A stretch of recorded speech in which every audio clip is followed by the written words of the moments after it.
Ever had to confront someone older than you and stand your ground? Are you ready for a shocking truth? Do you know your true worth? Yesterday, I sat at the dinner table with my family, and I heard my mother praise my sister as if she had single-handedly built Rome, while she looked right at me and said I was not worth mentioning. That was not a slip of the tongue, not a bad joke, not something she blurted without meaning it. She said it slowly, with a little smirk, as if it were the most natural thing in the world, as if she were stating a fact that everyone else already knew. In that moment, something inside me stopped clinging to the idea that one day she would notice me. I did not raise my voice, I did not push back, I did not even excuse myself dramatically. I simply finished my plate, carried my dish to the sink, washed it carefully, and when no one was paying attention, I said a quiet goodbye and walked out. On the drive home, I kept replaying it, not because it shocked me, but because of how unsurprised I actually felt. That sentence was just the loudest version of everything I had felt for years. I had always been the quiet one, the one who worked, paid bills, and never created a crisis. My sister Jenna always found a way to be the center of attention, whether it was with her latest relationship, her newest career path, or her constant little emergencies that required everyone else to pitch in. And my mother rewarded that chaos with applause, while my steady effort earned nothing more than silence. When I got home, I sat at my kitchen table, opened my laptop, and pulled out a folder I had been keeping for years without ever really looking at in one sitting. I called it the Morgan Subsidies, and inside were all the little receipts and confirmations of every bill I had covered for someone in that house. The family phone line had my name on it, which meant every late fee and every upgrade Jenna insisted on went straight through my bank account. The streaming bundles that my mother swore she would cancel, but never did, were still attached to my card. The emergency credit card Jenna promised she would pay back, just this once, had become a second allowance. And then there was the old car loan where my name still sat next to hers, supposedly just until she built her credit. Looking at those papers, I realized I was not just ignored at the table, I was the invisible scaffolding holding up half of their lives. They could treat me as worthless, because they had been cashing the benefits of my worth for years. The insult at dinner had not come out of nowhere, it was built on top of this quiet arrangement I had allowed to continue. And if I was honest with myself, I had let it happen because it was easier to pay than to argue, easier to carry the weight than to face the fight. I picked up my phone and called Sonia, a friend from work who happened to work in HR and knew her way around financial boundaries better than anyone I trusted. I told her the whole story, not just the insult at dinner, but the years of small leaks, the cosigns, the automatic charges. She was quiet for a second, and then she said something that hit harder than my mom's words. "Rachel, you are still paying for the privilege of being minimized." Then she gave me a 3-step plan. Step 1, freeze or cancel every non-essential charge. Step 2, document everything in case it got messy. Step 3, send one short, boring text that ended the debate before it started. That night I opened every app and started cutting the cords. The family phone line? I set the cancellation date to the end of the billing cycle. The streaming bundles? Gone. The emergency card? Deactivated, balance cleared, account scheduled for closure. The car loan was trickier, but I made a note to call the bank the next day to ask what options I had for removing myself. By the time I was done, the only thing still connected was my own mortgage and utilities, which felt like an entirely different world compared to the mess I had been funding.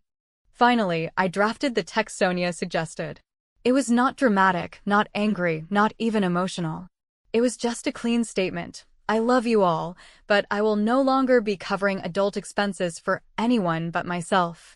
Attached is the list of what I have already paid for. Everything moving forward is your responsibility. This is not up for debate. I saved the draft, but did not hit send yet. Something in me wanted to wait for the right moment, the one where the message would land with the weight of reality rather than sounding like an empty threat. Lying in bed, I realized I felt lighter, almost like I had finally unplugged a machine that had been draining power from me for years. I was not trembling, I was not angry, I was just calm, and that calmness scared me a little, because it meant I was done. Done hoping, done begging, done buying my way into acknowledgement that was never coming. When morning came, I woke up to a screen full of missed calls and messages. Cousins, neighbors, even Jenna's fiancé had texted me. And then one line lit up at the top of my notifications: "Mom's devastated." What happened? I had not sent my message yet. I had not explained a thing. But somehow the silence of my absence was already being felt louder than any words I could have said. And as I stared at that screen, one thought kept repeating in my head: if this is their reaction to me saying nothing, just imagine what will happen when I finally speak. The messages kept pouring in all morning, each one a mix of confusion, panic, and accusation, though not a single one asked me how I was doing or whether I was hurt by the words that had been said the night before. My mother had clearly wasted no time spinning her version of events, telling everyone that I had walked out without explanation, that I had blindsided her and left her devastated, as if the entire episode had come from nowhere, as if her own words had not been the trigger. I knew then that silence could not last much longer, because if I allowed her version to spread unchecked, the story would harden into the family's truth, and I would once again be cast as the ungrateful, cold daughter who never understood the value of family. That was why I opened my notes, polished the message Sonia had helped me write, and pressed send, first to my mother and sister, and then, just to make sure the truth would not be buried, to my Aunt Marcia, the one person in the family who had always suspected that I was carrying more than my share. The message was not fiery or emotional.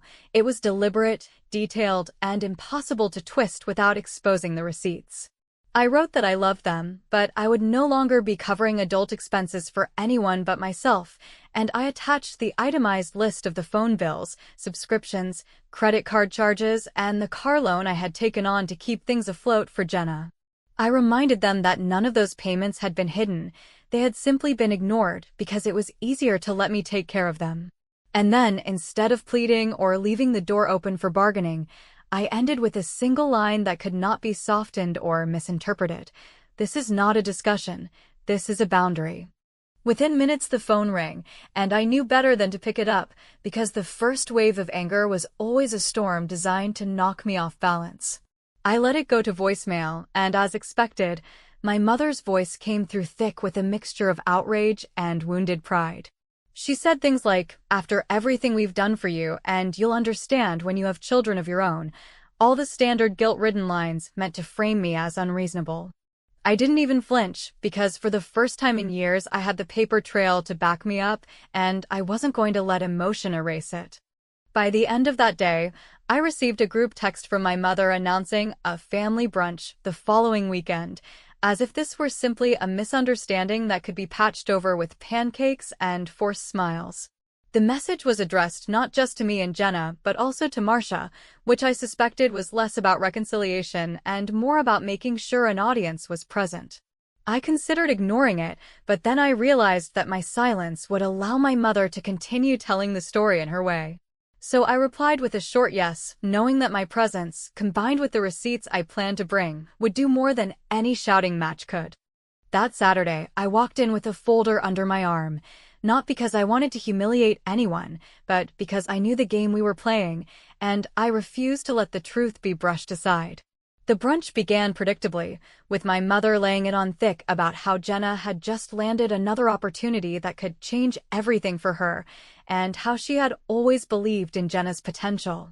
Then, with that same pointed smirk she had used at dinner, she turned to me and said, "I don't know why Rachel is being so dramatic. It's not like we ever asked her for anything." I let the silence stretch for a moment, then pulled out the printout of charges, phone bills, subscription renewals, the emergency card balance, all of it, highlighted and totaled at the bottom. I slid it across the table toward Jenna and said, "Paid by me, not because I had to, but because I was tired of listening to excuses. And this is the last time." The room froze, the clinking of cutlery halting midair, and even Jenna's fiancé looked down at the numbers with wide eyes, clearly realizing for the first time that his partner's lifestyle had not been self-sustained, but subsidized by me. What shocked me most was not the silence, but the way my mother immediately reached for her next defense, claiming that these were just family arrangements, and that money should not come between sisters. I did not raise my voice. I did not allow her to pivot the conversation back to guilt or sentimentality. I simply pushed the folder further toward Jenna and said, "Consider it an invoice marked paid in full, because I will not carry this again." Then I pulled the spare house keys from my purse, the ones I had always been expected to keep in case of emergencies, and placed them on the table next to the holiday binder I had been in charge of for years. I said calmly, "I'm no longer hosting or funding family gatherings. If someone else wants the job, here are the tools." The silence that followed was heavier than anything I had ever felt in that house, because for once, there was no quick rebuttal that could erase the evidence in front of them. My Aunt Marcia leaned back, crossed her arms, and for the first time in years she actually smiled, not because she enjoyed the conflict, but because she could see that someone had finally broken the cycle she had quietly criticized under her breath for decades. But just when I thought the moment had settled, my mother tried to recover her control, and in her attempt to shame me, she blurted out something she probably should not have. She said, "Fine, if you want to cut yourself off, don't expect to see a cent from the family trust." The room shifted instantly, because until that moment I had never even heard of a trust, never once been told that there was a pool of money supposedly set aside for us. I looked at her and asked, with a calmness that felt more powerful than any scream, "Which trust?" And in that instant, the expressions around the table changed from judgment to confusion, because they realized my mother had revealed something she never intended me to know. As I walked out of that brunch, leaving the binder, the keys, and the invoice behind, I knew the fight had only just begun. I had pulled back the curtain, and what I saw on the other side was far bigger than unpaid phone bills or streaming subscriptions. It was a secret financial arrangement that explained a lot about why my sister's chaos had always been rewarded and my steadiness ignored. And though I didn't yet know the details, I knew one thing for certain. I was about to uncover a truth that would change the balance of this family forever.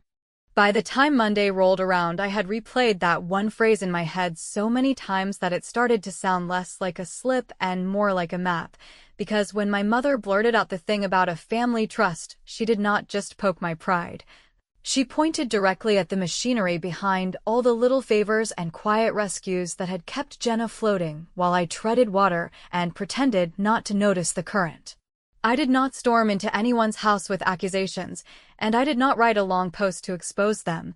I opened my laptop before work, made coffee that actually tasted like a decision, and started with the boring steps that keep people honest when emotions would rather run the show. I pulled my credit reports from all 3 bureaus, line by line, and I compared addresses, open accounts, and inquiries to what I knew to be true, and within minutes I saw something I had not approved. A pending refinance application that listed me as a cosigner for Jenna's car with an electronic signature that looked legitimate and a submission timestamp from the previous afternoon, which meant that while my mother was calling me ungrateful, someone was busy using my name. The feeling that came over me was not rage or shock, it was clarity. And that clarity told me to stop treating this like a family misunderstanding and start treating it like a legal risk. So I called the lender first and asked for the fraud department.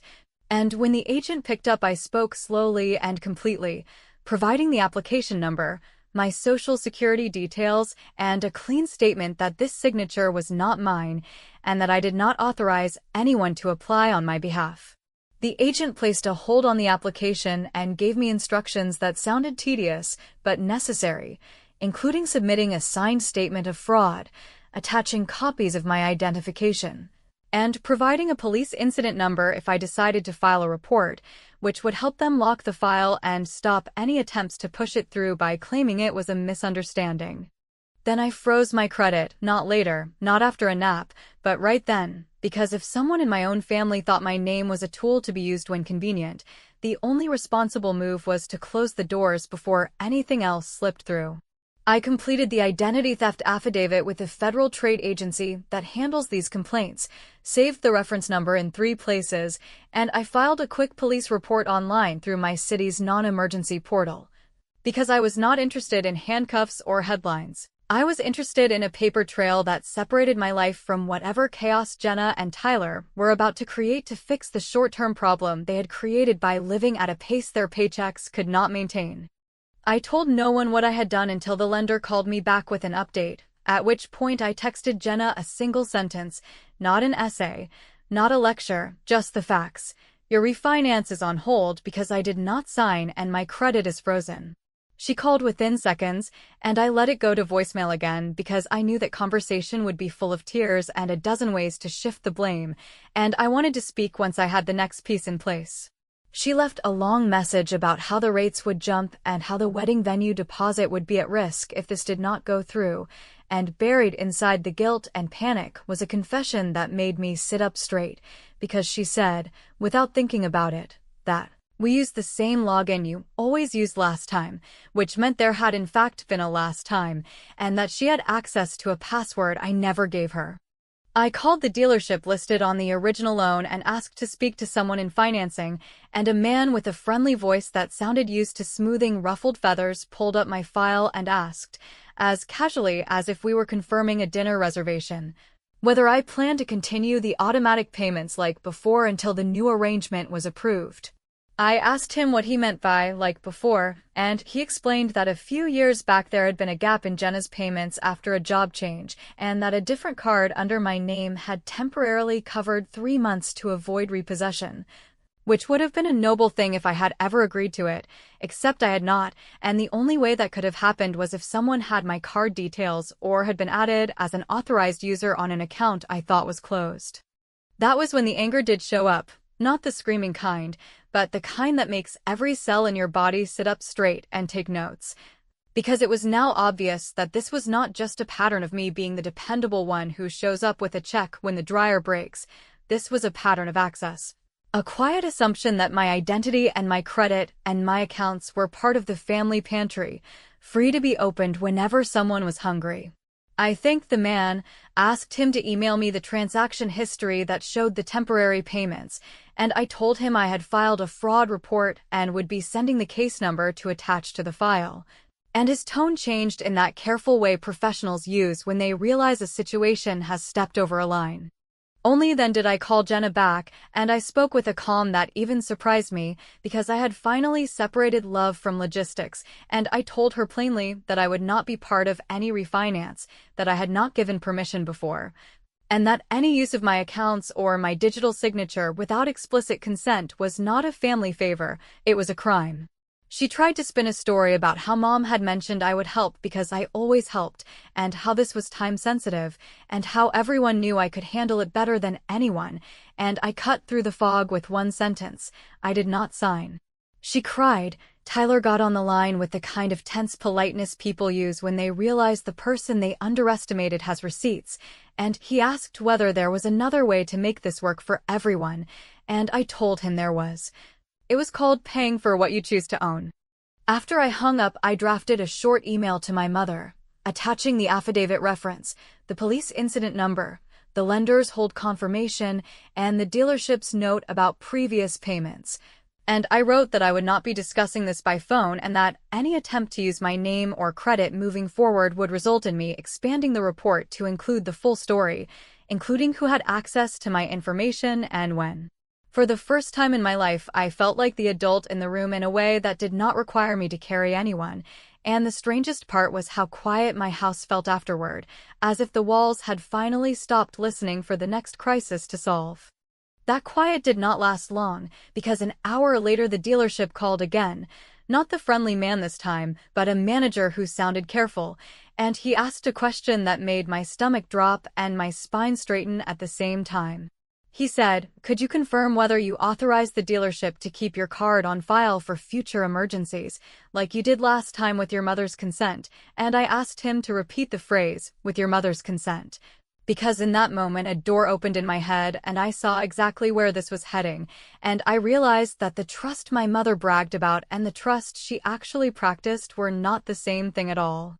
The moment I heard the dealership manager mention that phrase, "with your mother's consent," I realized the circle was finally closing. Because all the little mysteries about why I had been dragged into debts I never signed up for, and why Jenna kept receiving lifelines without consequence, suddenly pointed back to the same person who had dismissed me at dinner as not worth mentioning. It was not just Jenna's recklessness that had left me carrying obligations. It was my mother's quiet authorization, her willingness to use my name as a tool, as if being her daughter gave her ownership of my identity. I hung up the phone with a voice that was polite and steady, but my mind was moving faster than it ever had, making connections between receipts, messages, and half-truths that I had tolerated for years. If she was willing to use my name at a dealership, what else had she been willing to do, and how many stories had been carefully shaped to protect her image while quietly exposing me to risk? It was at that point I understood that silence was no longer just self-protection. Silence would mean complicity, because the moment I allowed her story to dominate, people outside the family would make decisions based on falsehoods. And since reputation is a currency in any community, especially in the church groups and charity boards where my mother loved to shine, I knew I had to take the facts and place them in front of the people who mattered most, not out of revenge, but out of necessity. So I drafted a timeline, plain and simple, no editorializing, no insults, just a record of what I had paid, what accounts had been in my name, when the refinance was attempted, and what actions I had already taken to protect myself. I attached the identity theft affidavit number, the credit freeze confirmation, and even the dealership's acknowledgement that my card had been used previously. Then I prepared a cover note that said only this: for transparency, please be aware of this situation so that no one uses my name or credit in association with community projects or donations. The first copy went to Aunt Marcia because I wanted her to know she had not been imagining the imbalance all these years. The second copy went to the treasurer of the church, the man who managed the records for the charity board where my mother held her favorite position of influence. I did not blast it to the world or post it on social media. I simply chose the two people who could not be manipulated with tears and who would understand that this was not about family drama, it was about financial integrity. And almost immediately, I felt the ripple, because within a day my mother's tone shifted from outrage to panic, and she called me with a mixture of pleading and threat in her voice, saying that I had humiliated her, that people were whispering, that the board was asking questions about how she handled donations, and that I had destroyed her reputation. I listened without interrupting, and when she demanded to know why I would air dirty laundry in front of outsiders, I said, calmly and without a hint of apology, that I had not shared any dirty laundry, I had shared receipts. And if the truth damaged her standing, then the problem was not me but the actions that had led to those receipts. The silence that followed was unlike any silence we had shared before, because it was the sound of her realizing she had finally lost control of the narrative. That I had bypassed the family table where she always controlled the story and taken it into a space where facts mattered more than theatrics. Jenna, of course, tried to spin it into another guilt trip, texting me late at night that I was tearing the family apart, that Mom was heartbroken, that none of this was necessary if I had just handled things quietly like I always had. But I noticed something different in her words this time. The confidence was slipping, replaced by fear, because she understood that the well she had always drawn from was now sealed, and there was no backup plan waiting in the wings. Tyler even called once, speaking in a clipped, careful tone, asking if there was any way to reframe what had happened so they could still secure their wedding venue. I told him there was only one frame that mattered, the one that came with official documents and account numbers, and that I was not in the business of revising history for their convenience. Meanwhile, Marcia reached out quietly, telling me that the church treasurer had indeed asked questions, that he had noticed discrepancies in some of the donation records where my mother's name and mine had both appeared, and that my note had forced him to review things more closely. He was not accusing me of anything, but he wanted me to know that the timing of my warning had likely prevented my name from being dragged into even bigger issues. That confirmation did not bring joy, exactly, but it did bring relief, because it proved I had acted in time, that my refusal to stay silent had stopped a problem before it became catastrophic. When I finally confronted my mother face to face, I expected anger, but what I saw instead was fear hidden behind defiance. She told me that she had only ever tried to help Jenna, that I had always been fine on my own, that I had never needed the spotlight or the extra attention. She said it as if being independent somehow justified being exploited, as if my strength meant I could be used without consequence. I listened, but I did not argue, because I had no interest in debating values with someone who thought my identity was a resource to be mined. Instead, I pulled out a sealed envelope I had prepared, set it on the table between us, and said, "Tomorrow you'll open this, and you'll understand that we have reached the end of this arrangement." I did not explain what was inside, because I wanted the weight of uncertainty to sit with her for once instead of me. For years I had been the one waiting, the one guessing what crisis would be thrown at me next, the one carrying the anxiety of not knowing when the next bill or call would land. Now I had reversed the position, and she was the one left staring at an envelope that represented choices she could no longer control. And as I walked out of that room, hearing her call my name but not turning back, I knew that the narrative had shifted forever, because I had stopped being the silent support and started being the one who decided what happened next. What she did not know, and what kept me steady as I drove home, was that the envelope contained two documents, one that offered her a way to acknowledge the truth, apologize, and repair what could still be repaired, and another that severed the ties completely, legally and emotionally, leaving her with no access to my name, my credit, or my life. She did not know which path I would insist on, but she knew enough to realize that whichever way it went, she no longer held the power. And for the first time in my life, I felt not just free, but in control of my own story, and that feeling was worth more than any inheritance, any trust, or any hollow compliment at a family dinner. When the day finally came for my mother to open the envelope I had left on the table, I did not feel nervous in the way I once would have, because the weeks of preparation, documentation, and boundary setting had drained me of the need to argue or justify myself any longer. I woke up that morning with a calmness that almost startled me, the kind of calm that comes not from hope that someone else will do the right thing, but from the certainty that no matter what they chose, I had already protected myself.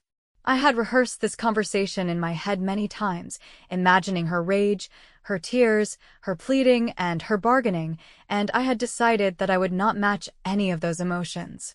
I would be steady, because for the first time in my life, I held the terms, and she held only the consequences of her past choices. When I arrived, the envelope sat where I had left it, and she looked at me as if waiting for permission to open it, which told me more than any words could, because for once she did not charge ahead with her own narrative. She slid the first document out, the one that offered a path forward if she wanted to take it. It required her to put in writing what she had denied in words, an acknowledgement that she had used my name, my credit, and my resources without consent, that she had prioritized appearances and Jenna's endless needs over fairness and respect, and that she would commit to a repayment plan for the debts I had already absorbed. It also included a clause that she and Jenna would immediately initiate the process of removing my name from the car loan and any other financial instruments tied to me, with proof provided within a fixed timeline. In exchange, I would agree not to expand the fraud report, not to expose further details publicly, and not to sever ties completely. It was a compromise, and although it asked for accountability, it also offered her the dignity of repairing her reputation without full exposure. She read it quickly, her lips pressed together in that tight line I had known since childhood, the one that signaled she was angry but did not yet know which weapon to use. Without speaking, she reached for the second document, the one that carried the weight of finality. This one stated, in precise legal terms, that I was releasing all future claims to family assets, trusts, or inheritance, that I was severing financial responsibility and emotional obligations in equal measure, and that from this point forward, no one in that household could use my name, my credit, or my accounts for any purpose. It included a clause prepared by an attorney I had quietly consulted, making it enforceable should anyone attempt to pull me back into the cycle of exploitation. It was the clean exit, the point of no return, the document that would turn my decision into a permanent boundary. She looked at me then, her eyes narrowing with that blend of disappointment and fear that only people who are losing control know how to display. She asked whether I was really willing to throw away the family for a stack of papers, and I told her calmly that it was not me who had thrown away the family, it was her choices, her favoritism, and her willingness to use me as an invisible wallet while praising Jenna for accomplishments built on foundations I had unwillingly funded. I told her that love without respect is nothing more than a debt that never stops collecting interest, and I was done paying it. Jenna burst into the room at that point, full of theatrics as always, saying that I was tearing them apart, that Mom was too old to handle this stress, that families are supposed to forgive and forget. She tried to paint me as the villain, the cold sister who cared more about paperwork than about people, but what she did not realize was that for the first time, I had stopped allowing her noise to cover up the truth. I turned to her and said, with steady conviction, that forgiveness does not mean giving someone permission to keep stealing, and that forgetting is not possible when the evidence is tied to my name and my credit score. She had no reply to that, because deep down she knew it was true, and her silence was louder than her accusations. My mother asked me which document I expected her to sign, as though the choice was mine to dictate, but I told her the truth. The choice had always been hers. I had simply forced her to look at it directly instead of pretending it did not exist. If she signed the first one, she could rebuild slowly, with dignity and respect, but if she refused, then the second one would take effect, and our relationship would end with the certainty of legal protection rather than the chaos of endless arguments. She sat there for what felt like hours, her pride battling her fear, her control slipping through her fingers with every tick of the clock, and finally she slid the first document back toward me and said nothing. It was not acceptance, not apology, but it was a decision, and I took it as the only kind of acknowledgement she was capable of. I left the second document behind anyway, sealed in a new envelope, with a note that said, if the first agreement is broken, the second takes effect immediately. I knew that someday she might try to test me again, but I also knew she would think twice, because now the cost of underestimating me was too high. I gathered my things, hugged Aunt Marcia on the way out, and walked into the afternoon with a sense of release I had never felt before. For years I had been the quiet support, the one who carried the weight and asked for nothing, the one who absorbed insults because fighting seemed harder than paying. But on that day, I had turned the tables without shouting, without cruelty, and without compromise on the truth. In the weeks that followed, small changes confirmed that the balance had shifted. Jenna, faced with the reality of her own credit standing, qualified only for a modest used car, and though she tried to spin it as a choice, everyone knew it was the result of losing her safety net. My mother, stripped of her ability to use my name for her reputation, sent a note months later that simply said, I am sorry, and while it did not undo years of imbalance, it showed that she finally understood the cost of her choices. As for me, I did not gloat, and I did not seek revenge in the theatrical sense. What I did was far simpler and far more powerful. I reclaimed my worth, not with words at a dinner table, but with actions that could not be ignored, rewritten, or stolen. And that is why when people now ask me what happened, why my mother seems quieter, why my sister no longer boasts about things she cannot afford, I smile and say only this: I stopped paying, and when I stopped paying, I finally started living.